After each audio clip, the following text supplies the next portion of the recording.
cerebral. ¿Puedes pasar a la siguiente?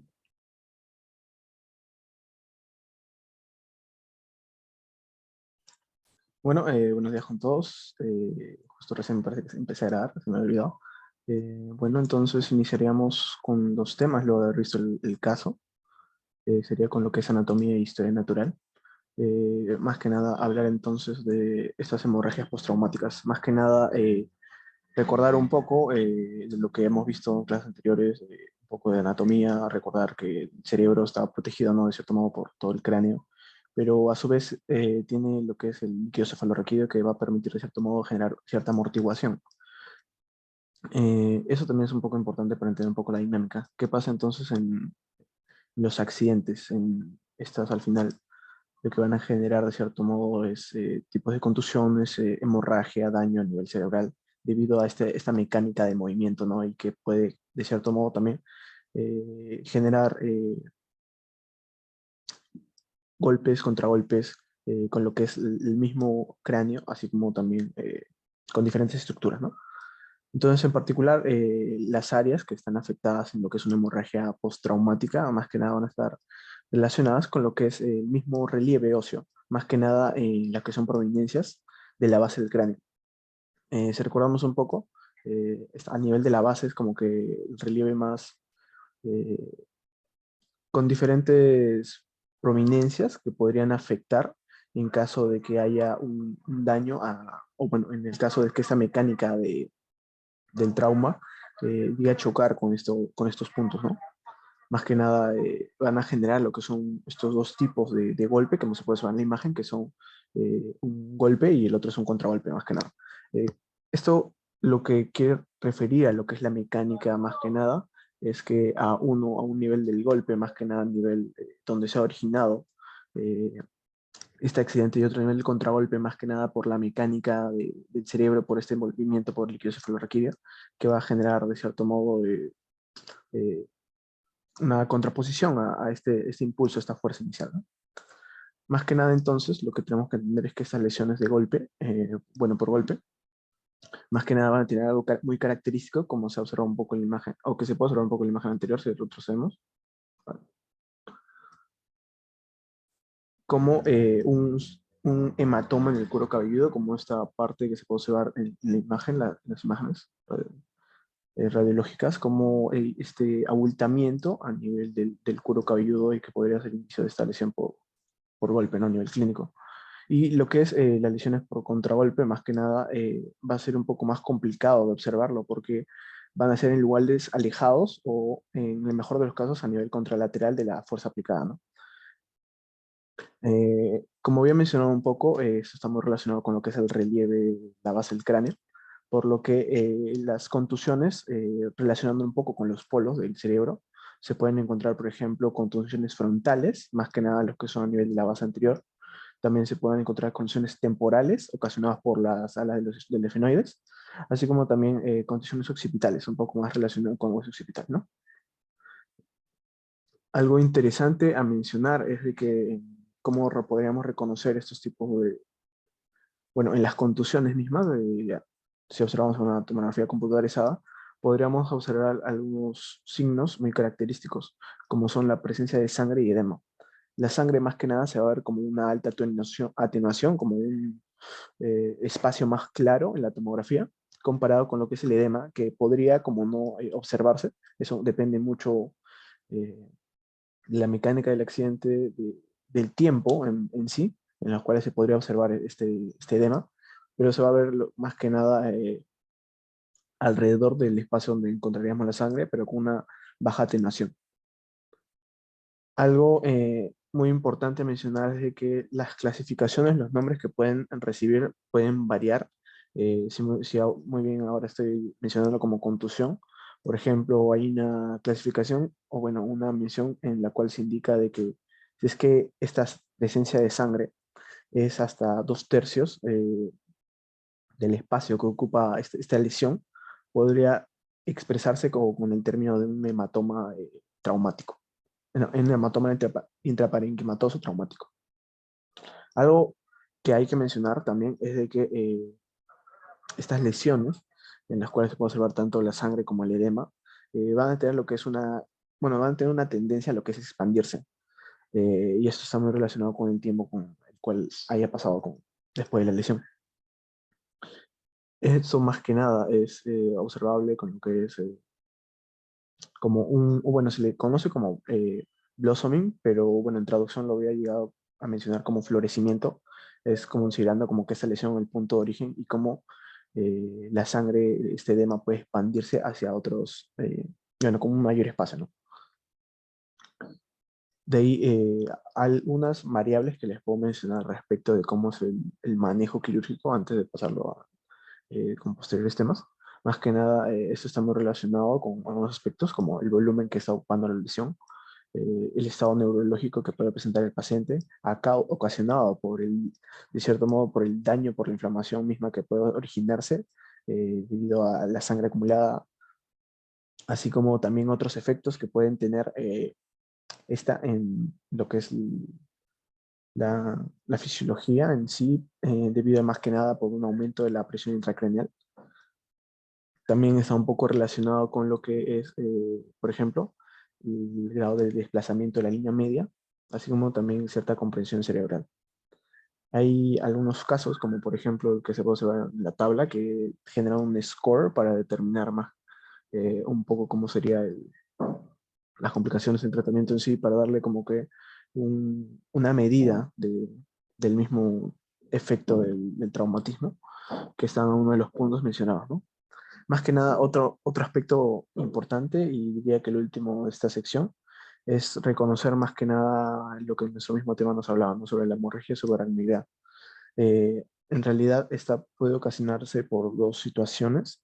Eh, el tema que estamos tratando ahora está más relacionado con el traumatismo, pero también hay ciertas hemorragias subaracnoideas ocasionadas por aneurisma. Estos tipos de hemorragia subaracnoidea más que nada están caracterizadas por otras escalas, como la de Fisher, así como también con otros riesgos como el vasoespasmo. Eh, es bastante importante tener en cuenta estas condiciones, esa posibilidad de una hemorragia tras el trauma, debido a que hay cierto riesgo con respecto a la progresión de la misma, con respecto al tiempo que pasa después del accidente, que podrían generar resultados adversos y podrían complicar lo que es la situación del paciente. Y recordar sobre todo, más que nada con lo que había mencionado, que estas hemorragias humanidad también es de mayor relevancia, de mayor preocupación en identificar lo que es en base de cráneo, ¿no? Pero asimismo, como ese, hay mayor predisposición a verlo en base de cráneo, también hay que recordar ese último aspecto, ¿no? De que puede ser originado por lo que es la ruptura de un aneurisma.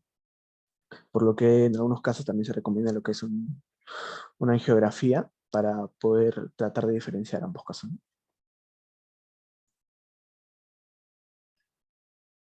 Ya, en cuanto a la decisión quirúrgica, primero tenemos que saber cuándo vamos a hacer una evacuación quirúrgica, porque a veces no es necesario hacerla y puede manejarse solamente con medicamentos como el manitol. Entonces, los criterios son básicamente tres. El primero es que haya una hipertensión intracraneal refractaria, es decir, que la presión intracraneal esté por encima de 20. Lo siguiente es que haya un volumen de más de 50 centímetros cúbicos. Y el tercero, que es uno de los más importantes, de hecho, es que la escala de coma de Glasgow, que es esas siglas GCS, esté entre 3 y 8. ¿Esto qué significa? Acá a la derecha les puse una imagen de la escala de coma de Glasgow y podemos observar un poco de cómo se evalúa, ¿no? Que básicamente es observando la apertura de los ojos, la respuesta verbal y la respuesta motora. Entonces, eh, dentro de cada uno de de estas secciones, se le asigna un puntaje y al final nos acaba dando un puntaje de escala de coma de Glasgow, siendo, habiendo la parte, un puntaje leve, un puntaje moderado y un puntaje severo, que es de 3 a 8. Entonces es cuando estamos entre 3 y 8 recién que se hace una evacuación quirúrgica, ¿no?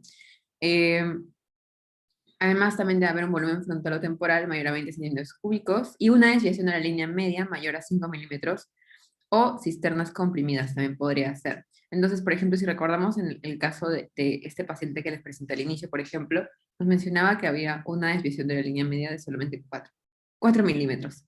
A pesar de que solamente sean 4 milímetros, Si es que cumple con los demás criterios y cumple también con la escala de Comer-Glasgow, igual sería para evacuación quirúrgica. Entonces, habría varias cosas que evaluar, ¿no? Nada es sí o no en medicina. ¿Puedes pasar a la siguiente, por favor? Ya, ahora en cuanto a manejo médico, en primer lugar está el tema del posicionamiento, que es con la cabeza hacia arriba. Eh, Esto debido a que esta posición sirve para no comprimir las venas yugulares. Y aparte de eso, también había leído un artículo aparte donde mencionaba, por ejemplo, que menciona elevar la cabeza como que en 30 grados va a ayudar a disminuir también la presión endocraneana. Y todo esto sin comprometer al gasto cardíaco, ¿ya? Entonces eso también es importante tenerlo y se suele hacer bastante en pacientes que han tenido algún tipo de trauma cerebral y en hemorragia subaracnoidea en general, ya sea por trauma o por alguna otra razón como podría ser un aneurisma. Otros tratamientos adicionales que podrían hacerse está el tema de la sedación, la parálisis, la terapia hiperosmolar, que es justo la que les estaba mencionando que se hace con manitol, y se hace especialmente para cuando hay elevación de presión intracraniana refractaria, la hipotermia, la prevención de la hipercapnia, que solamente se va a hacer esta prevención cuando hay valores mayores de PCO2, mayores a 30 milímetros de mercurio. Solamente en esos casos se hace. Ahora puse ahí abajo controversias porque suele haber controversias en cuanto a todas las terapias que he colocado aquí en realidad. Algunos dicen, por ejemplo, que no es tan bueno darles manitol a los pacientes para reducir el edema, que no es buena idea. Pero nuevamente, nada es sí o no, entonces siempre es como hay que tener cuidado y ver bien el caso.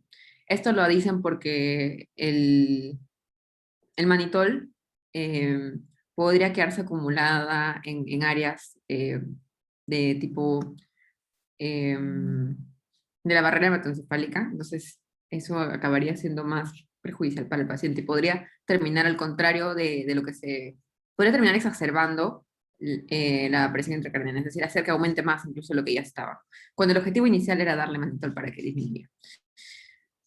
Igual con el tema de la hipotermia, también está que había leído algunos artículos que mencionan, un momento.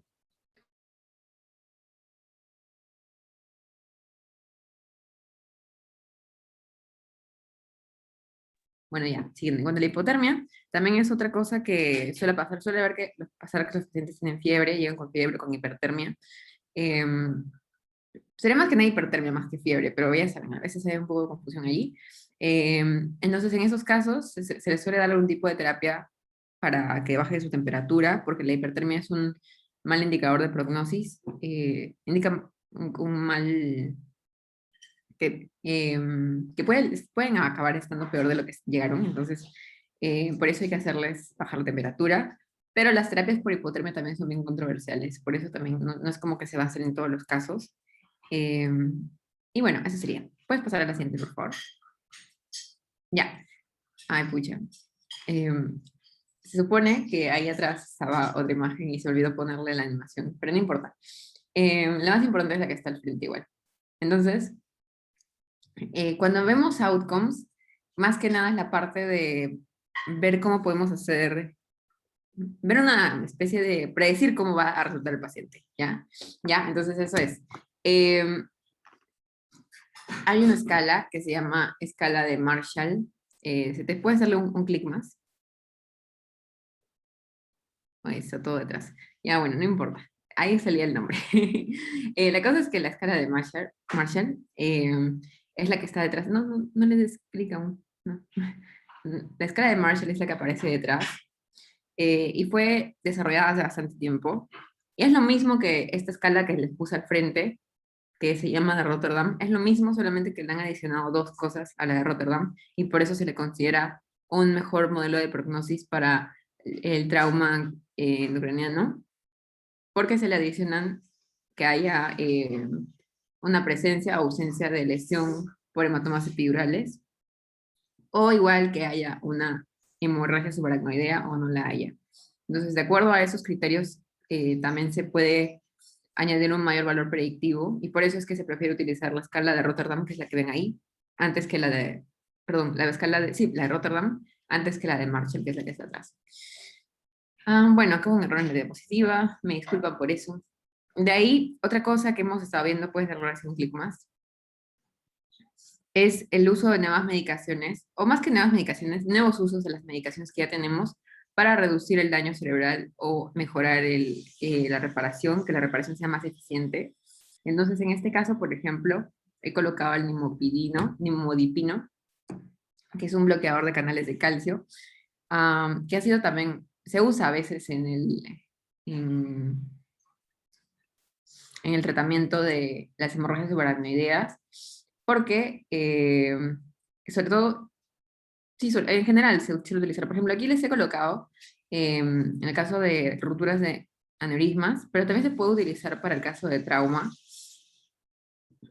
El cuerpo normalmente va a responder a la hemorragia estrechando los vasos sanguíneos, ¿ya? Haciendo una constricción de vasos sanguíneos para de esa manera disminuir el flujo sanguíneo que está circulando.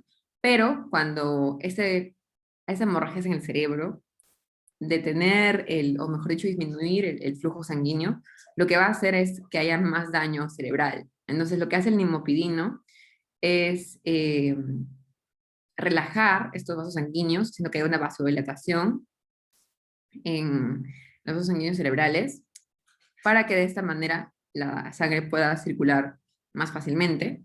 Y este efecto lo que hace es reducir el daño cerebral. Es por esto que se usa el nimopidina. Puedes pasar a darle un clic más. Con esa, uno más, ya. Ahí estamos con la progesterona. La progesterona también es otro medicamento que se utiliza. Este sí es un poco más controversial que incluso el nimopidino, dentro de lo que yo he podido leer. Ya, perdón. Dentro de lo que he podido leer. Incluso he leído que hay algunos estudios donde combinan el nimopidino con la progesterona, que se supone que tiene un efecto similar al del nimopidino.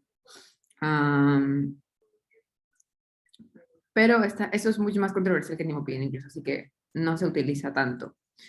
Puedes darle un clic más, otro más. Ya, y esta es la última parte, que es del impact, que básicamente son unas siglas que están ahí escritas. eh, y es básicamente un modelo de prognosis también en trauma craneal.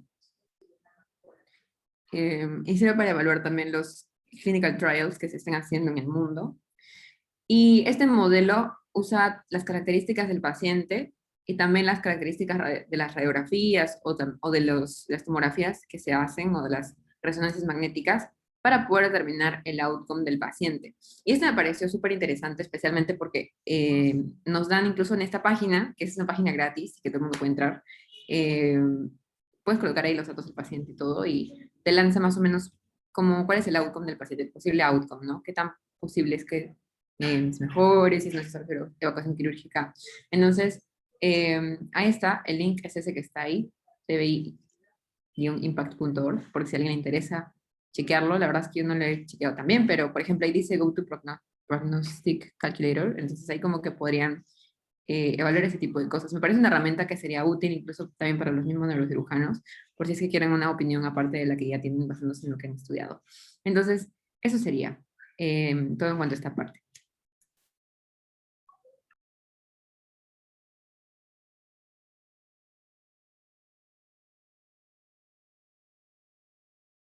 Ya ahora sí creo que se escucha. Bueno, algunas consideraciones extras que se deberían tener en estos casos, tras una hemorragia posterior a un traumatismo, es justo un aparato que ya tiene un tiempo en el cual se está utilizando, y más que nada que está relacionado con lo que es la pupilometría. Esto de cierto modo es importante, más que nada en lo que es los casos de lesiones temporales. ¿Por qué? Porque lo que ocurre aquí, y es bastante importante mencionar, es que el- hay ciertas advertencias, hay ciertos signos que podrían diagnosticar, de cierto modo, o bueno, dar el indicio o como una advertencia temprana a que puede haber un mayor riesgo, puede haber outcomes más complicados o que de cierto modo el paciente podría estar pasando por alguna condición, su condición se está empeorando y que otros exámenes, otros resultados que se han encontrado en la clínica no reflejen en sí este daño, ¿no? Más que nada, lo que hace la evaluación pupilar es dar esa advertencia, en particular en lo que es una hernia uncal, más que nada ejercido por lo que es la presión, bueno, ejercido por más que nada por un aumento de la presión que va a ser transmitido y al final va a generar lo que es eh, signos que se van a ver, poder ser mejor observados por medio de esta evaluación pupilar.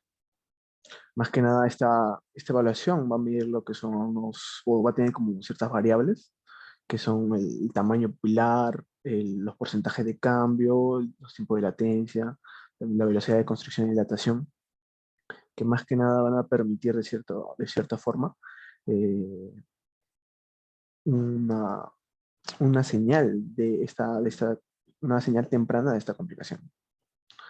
Más que nada estos pupilómetros que se mencionan y que en la imagen está colocado, por ejemplo, de la guía oficial de una de las empresas manufactureras, cómo cómo es el formato, ¿no? Más que nada, van a tener de cierto modo cierta fiabilidad tanto intra como observacional y que incluso se menciona que pueden ser mejores que los exámenes pupilares. Eh, ¿Y por qué entonces también hice énfasis en la parte de es importante en lo que son lesiones temporales? Es porque se han informado en algunos estudios de que las herniaciones a nivel de lesiones temporales pueden provocar lo que es un edema focal o a nivel del cerebro medio.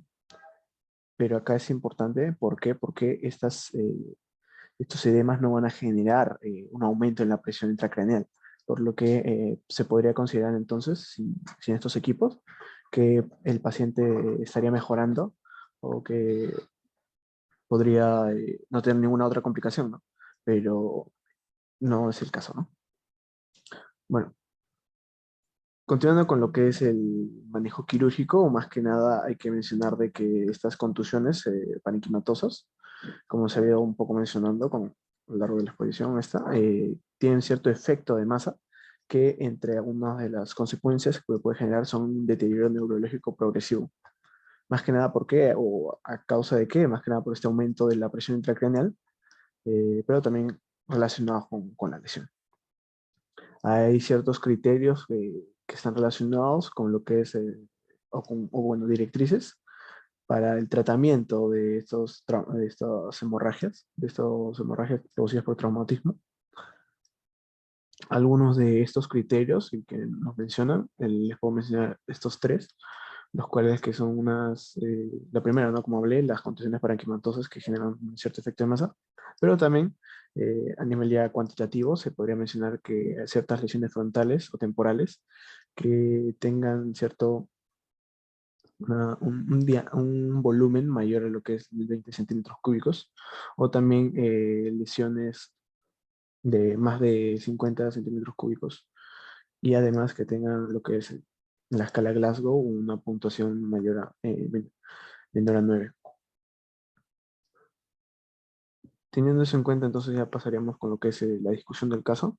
Acá ya nos habló un poco Marta sobre esta calculadora online. Había colocado una imagen que había encontrado, bueno, cómo sería un poco el formato para colocar los diferentes datos sobre el caso. Es importante mencionar que en este en particular lo que se hizo fue usar esa calculadora, el TBI Impact, y que arrojó unos resultados de, por ejemplo, una probabilidad de muerte en 6 meses de un 11% y una probabilidad de resultados favorables de hasta un 25%. Entonces, en sí lo que se hizo en este caso, se puede un poco, es de que se ingresó a UCI, se hizo lo que es una derivación ventricular, así como también un control de la presión intracraneal para reducir lo que son los efectos neurológicos. Eh, por ejemplo, también se incluyó lo que antes ya había mencionado un poco Marta, que son la sedación, uso de las terapias hiperosmolares y hasta se hizo una terapia dirigida por ventilador. Luego de esto, tras una semana, la presión intracraneal se logró controlar y se llegó a retirar la sedación. El paciente fue extubado con éxito y fue trasladado a lo que era al centro de rehabilitación de cuidados agudos. Eh, Al llegar a este lugar, lo que se hizo fue, en base a se evaluó, ¿no? En base a lo que es la escala de Glasgow eh, es el Glasgow Outcome Score. Bueno, Scale es más relacionado con cómo es el paciente después del haber salido, ¿no?, del tratamiento, más que nada, sí. Más que nada, y que lo importante que cabe mencionar es que un mayor puntaje requiere que se está mejorando el paciente, por lo que acá nos menciona que presenta un Glasgow en este score de 3, por lo que indicaría cierta discapacidad, ¿no? Pero llegaba a seguir órdenes en cierto punto, pero no podía vivir de forma independiente. Ya al ser dado de alta, no especifica mucho el tiempo, ya salió con el máximo puntaje, un GOS de 5, y ya al final pudo regresar a sus actividades con normalidad, con cierta dificultad en lo que es una atención, un poco relacionado con los efectos neurológicos tras el accidente. Bueno, con eso ya estaríamos hablando, pasaríamos a lo que son las preguntas. Y acá me parece que son unas cuantas, daríamos unos cuantos minutos para sus respuestas. La primera pregunta sería, y nos menciona sobre cuál de los siguientes puntos no es en sí mismo una indicación para una monitorización de la presión intracraneal. Ahí, creo que lo pueden dar, dar Marta o a mí por el chat, en cualquier caso.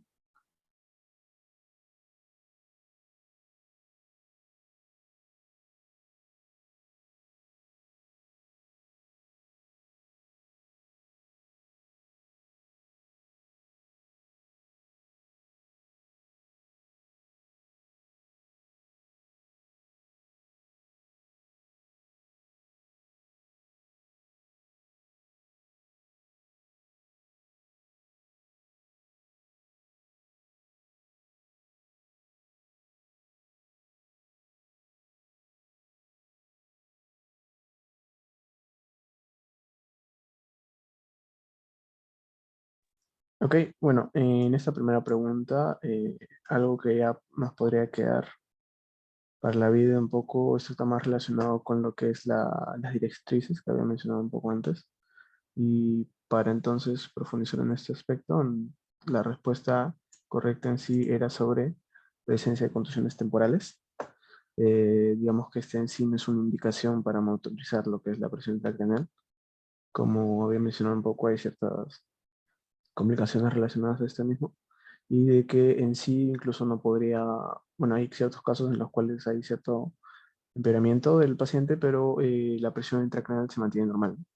Más que nada, profundizar en esa parte de lo que son las directrices, más que nada actualizadas a lo que es hasta la cuarta edición, están lo que son esos dos puntos, una escala de Glasgow tras la salida de un alrededor de 3 a 8, con una terminología normal, bueno, anormal, disculpe, que puede presentar alguno de los signos que se mencionan, ¿no? Como el hematoma, la contusión, hinchazón, hernias o las cisternas basales comprimidas.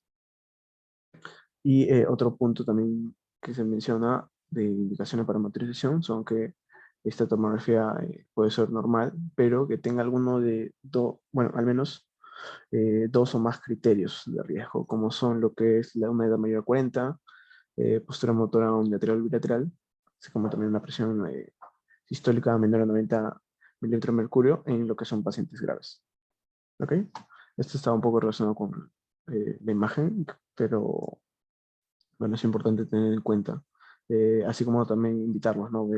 A las directrices normalmente pueden actualizarse. No estoy muy seguro en qué año serán estas, pero lo más probable es que pueda haber una actualización y de repente haber cierta confusión, ¿no? Por eso es bastante importante, en cierto modo, actualizarse. No me dio tiempo de ver más, pero entonces pasaremos a la siguiente. Y la siguiente pregunta es, ¿qué otra herramienta de evaluación a pie de cama puede utilizarse aparte de lo que es el monitoreo de la presión intracraneal, para evaluar el empeoramiento del edema y el desplazamiento de la línea media?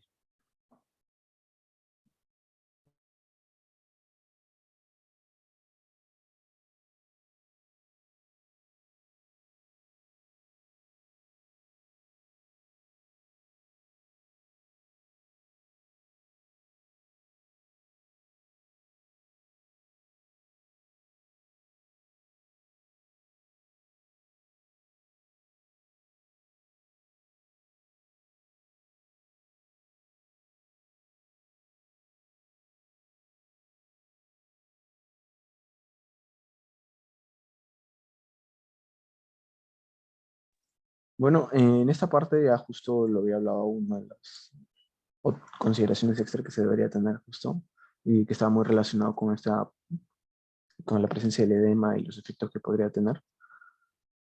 La respuesta correcta era el pupilómetro. Más que nada, como habíamos hablado, este, el aparato en sí podría ayudar a identificar o evaluar lo que es inflamación a nivel de lóbulo temporal, y que entre algunas de las características específicas en sí eh, que podrían afectar lo que es el tercer nervio, tercer par, y que en la clínica se puede observar como cierta bueno, afectación en la conciencia popular. Más que nada, como dice, va a detectar y cuantificar estos cambios que puede haber y que podrían estar muy relacionados con lo que es cierto aumento de la expansión del edema en el lóbulo temporal en sí, y que no necesariamente podría estar relacionados con el aumento de la presión intracranial. Y bueno, ya queremos con la última pregunta, que nos menciona que un paciente está sedado con alta dosis de narcóticos y benzodiazepinas. Tiene un valor de presión intracranial entre 17 a 19. La enfermera de cabecera llama para informar que su índice neurológico pupilar ha descendido, que pasó de 3.2 a 1.4, y nos mencionas cuál de las siguientes no sería una estrategia de manejo adecuado.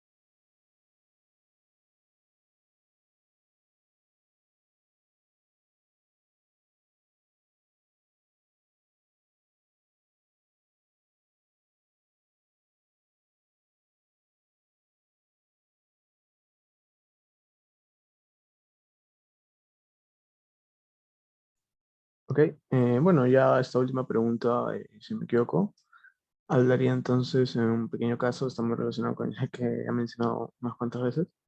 Más que nada, acá la mejor estrategia de manejo sería la disminución de la sedación. Más que nada, en este paciente lo que se estaría produciendo es un aumento del edema en el lóbulo temporal izquierdo, ya que no se está observando de cierto modo un aumento de la presión intracranial. La presión, bueno, este sigue en un rango inferior a 20, pero como nos mencionó, pero en el contexto de lo que es el lóbulo temporal, una lesión lóbulo temporal, eh, cierto efecto o el desplazamiento de la línea media podría estar generando lo que es un efecto de masa sobre el tercer par craneal, y podría afectar entonces eh, la respuesta al mismo, ¿no? En estos casos se indicaría más que nada lo que es unas terapias de rescate. Se puede incluso también repetir lo que es la tomografía para evaluar la hemorragia, ¿no? Como hemos mencionado, eh, ciertos riesgos son de esta expansión de la misma, así como también el aumento del edema, ¿no? Y que son unos estudios bastante importantes. Más que nada, tener en cuenta estos dos aspectos, ¿no? La presión intracranial, eh, también lo que es el reflejo pupilar, este índice en sí. Y por último, también tener en cuenta un poco la ubicación, ¿no? Que en estos casos podría generarse, ¿no? Un aumento del edema si es a nivel temporal, o bueno, el riesgo de que haya eso.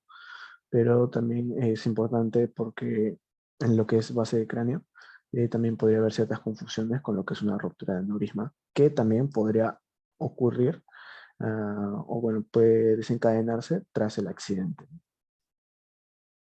Bueno, al final, una de las conclusiones más que nada que podemos rescatar es que las contusiones cerebrales son lesiones que pueden de cierto modo, evolucionar a medida que pasa el tiempo y, de cierto modo, ahí está el riesgo.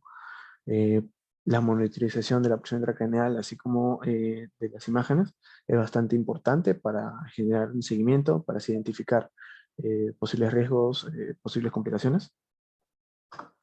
El tratamiento es, de cierto modo, variable y va a estar determinado por algunos de lo que habíamos hablado, que está relacionado con la hemorragia, la expresión neurológica en sí, así como los cambios en la presión intracraneal.